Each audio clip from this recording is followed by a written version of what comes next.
E-commerce brand owners, do you want to increase your spend by over 60% while increasing ROAS?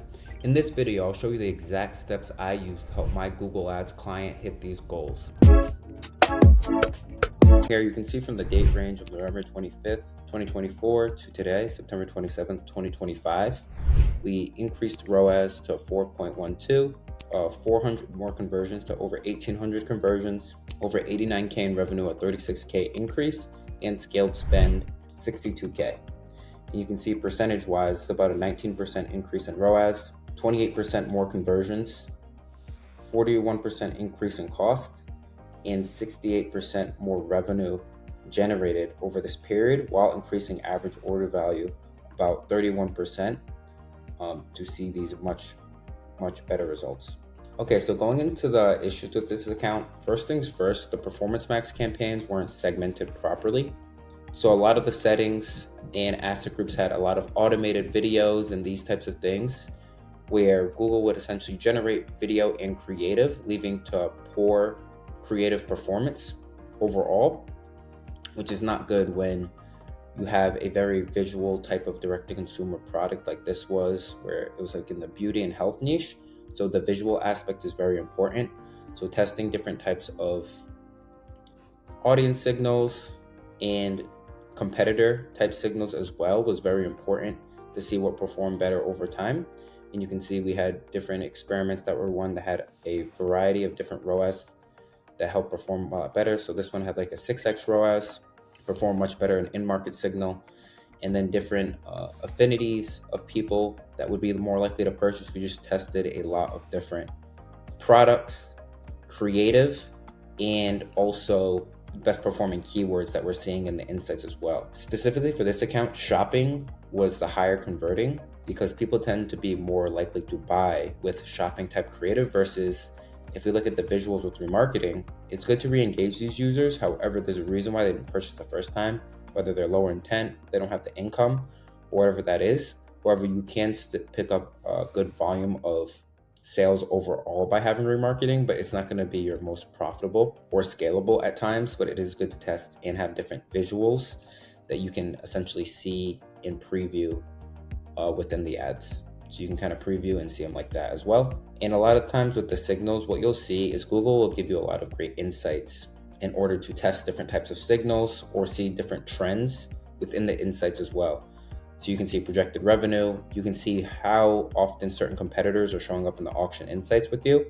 And from that point, you can then target that competitor's direct URL and then make creative that is a comparison type creative landing page, all within the asset group. So you can kind of take advantage of these people comparing, or if there's specific brands that you're selling within, or terms like that. So you can kind of sort by conversion volume, by impressions, and just review what is doing the best. And furthermore, you can see within your conversion data what types of audiences are performing the best in terms of index. So an index is essentially people more likely to buy or have bought would be in market for skincare, would be in market for bath and beauty, or they have an affinity to be a fashionista.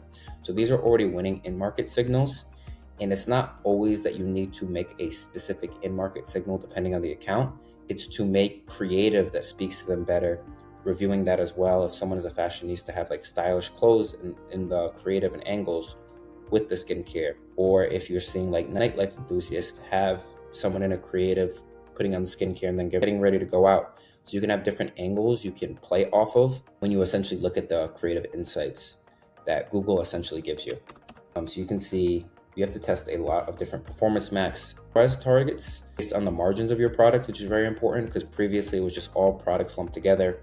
Testing different product types depending on seasonality in the summer. Sunscreens might be more important than in the winter months, these types of things. Also testing new customer acquisition settings versus bidding equally for new and existing customers. So these are all experiments that you want to do within PMax. You really want to emphasize proper products to target. You can see what's more profitable, as well as the creative that's working well for remarketing and these sort of things. The next thing that was lagging in this account was essentially search. So we didn't have a branded search campaign that was protecting us from competitors, because we did have a lot of competitors in the auction insights. And the biggest thing with branded, it really comes to your strategy. Do you want to only focus on new customers, or do you want to focus on new and existing customers? So this is more of a strategic thing. It doesn't necessarily have to be always for each account, but you can essentially say, I only want to bid for new customers, or I'm fine with getting new or existing customers.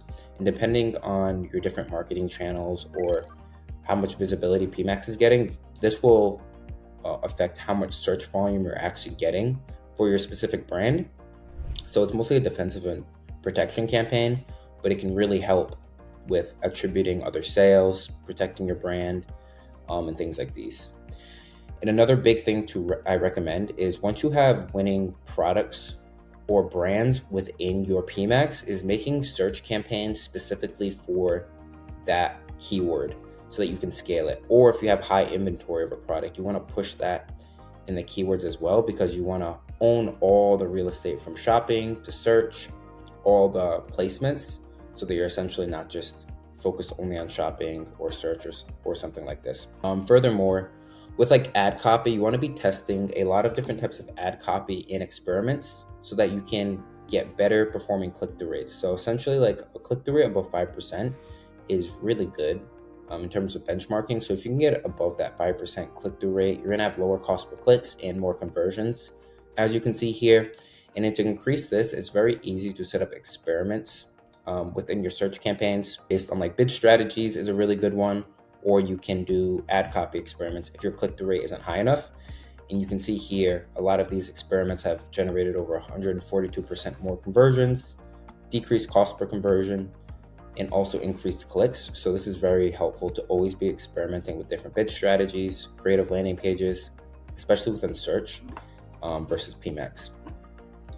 Next, another thing that was lagging in this account, they were relying too much on PMax. So PMax and shopping are very complementary campaign types. You essentially want to have your best performing products or seasonal products, and yes, keep them in PMax, but you don't want to have multiple key PMax campaigns overlapping with each other. And PMax tends to not use 100% of its budget for shopping. It tends to be more like 70 to 80%. So if you really have high value or priority products, you can pick up additional sales with shopping, whether it's a new customer strategy like is here, or it's a catch-all type of campaign. These can be profitable or overall, but they tend to be more volume type of things, because PMax is typically getting the most profitable customers. And these people you're picking up on shopping tend to be the people that need more window shopping, but you're still willing to go at a lower ROAS and a lower spend because you want to pick up those extra sales and get more volume in the account overall, which is a different strategy there. So you want to make sure you're keeping your bids specific.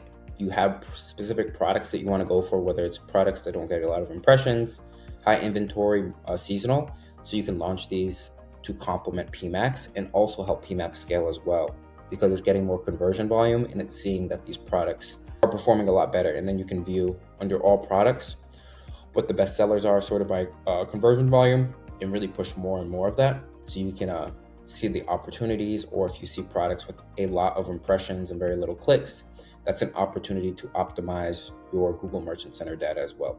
Always want to take a look at like your search terms as well within shopping, because you have much more ability to do negatives than in PMax, where it's a lot more different types of terms, so you can really be more narrowed with the specific types of terms you want to go for within PMax too. And finally, on the data and conversion side, you want to make sure your analytics are tied properly with the account so that you can essentially optimize for the highest return tag strategies. And you can also see the add to carts in the account as well as checkouts, because these are all good remarketing signals to give PMax to scale and do different types of remarketing messaging, as you saw from the other PMax. And also what you want to add in the account is audiences, specifically customer list audiences, work really good in getting and training Google on people similar to your past purchasers. So you need about 1,000 people to match here to essentially be able to use, but these can be used in PMax, YouTube remarketing, and different types of channels like that. And it can work really good regardless of if your account is more shopping focused like this account, or it's more search or YouTube, you want to create more demand. Using customer lists is very good to give Google the most exact customers to scale overall. If you'd like me to help you scale your e-commerce brand like I did for my client in this video, book your free one-on-one consult below.